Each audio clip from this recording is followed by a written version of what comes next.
Apa sih integrasi nasional itu?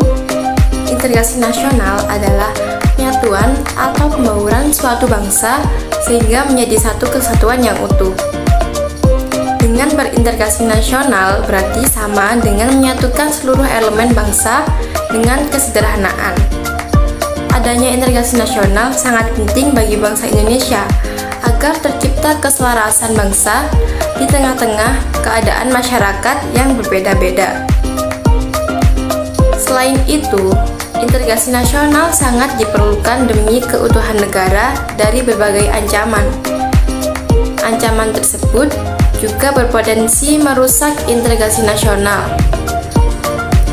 Secara umum, ancaman terhadap integrasi nasional dibagi menjadi dua, yaitu ancaman militer dan ancaman non-militer. Yang pertama ada ancaman militer. Apa sih ancaman militer itu?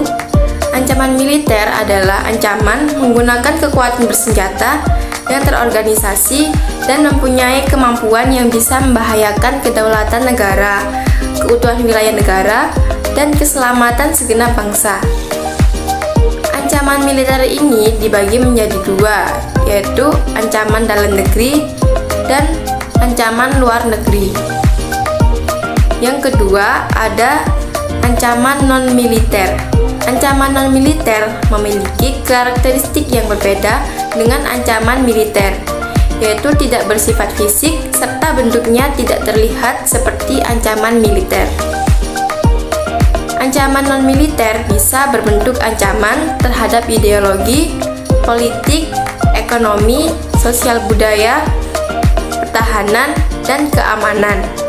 Salah satu contoh dari ancaman tersebut yaitu spionase. Spionase adalah suatu praktik untuk mengumpulkan informasi mengenai sebuah organisasi atau lembaga yang dianggap rahasia tanpa mendapatkan izin dari pemilik yang sah dari informasi tersebut. Yang membedakan spionase dengan bentuk pengumpulan informasi intelijen lainnya adalah bahwa spionase bisa mengumpulkan informasi dengan mengakses tempat di mana informasi tersebut disimpan atau orang yang mengetahui mengenai informasi tersebut dan akan membocorkannya melalui berbagai dalih.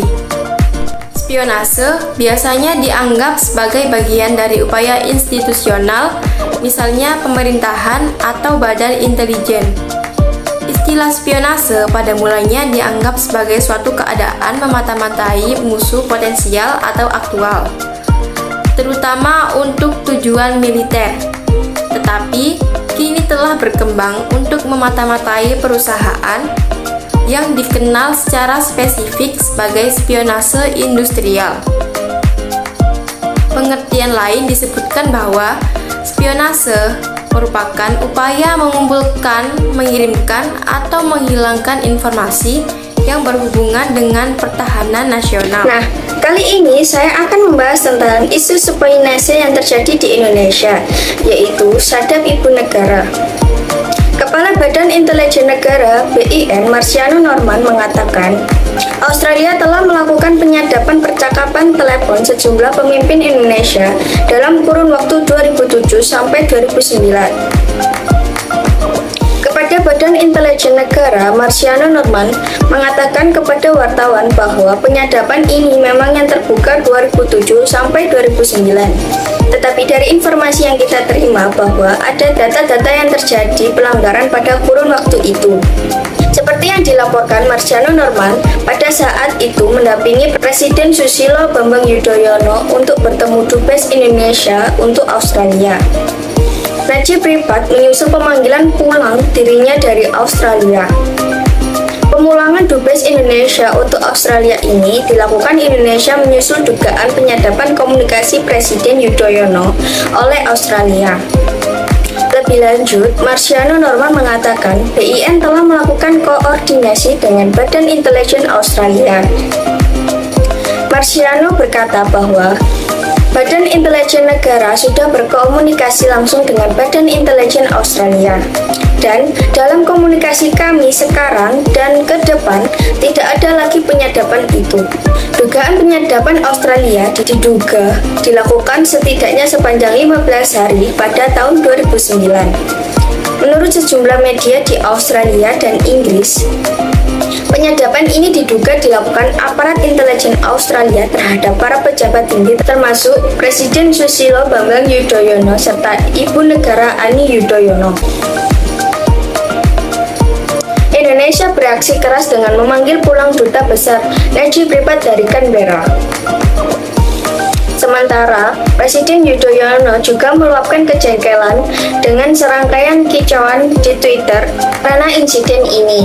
Presiden Yudhoyono mengatakan Indonesia menyatakan tengah mengkaji ulang hubungan kerjasama dengan Australia setelah muncul insiden ini.